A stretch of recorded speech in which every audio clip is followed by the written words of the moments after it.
Nasusulat sa Lucas chapter 6 verse 38. Magbigay kayo at kayo'y bibigyan din, hustong takal, siksik, liglig, at umaapaw pa ang ibibigay sa inyo. Sapagkat ang panukat na ginagamit ninyo sa iba ay siya ring gagamiting panukat sa inyo. Manalangin po tayo sa Diyos na pagkalooban tayo ng pusong mapagbigay at i-bless tayo araw-araw.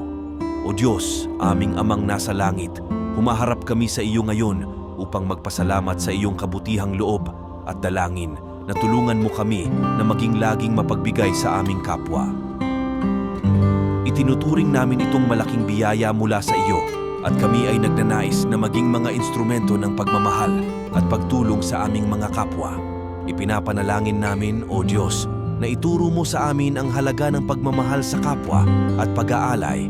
Ituro mo sa amin maging mga tagapagdala ng pag-asa, kasiyahan at pag-ibig sa mga taong nangangailangan.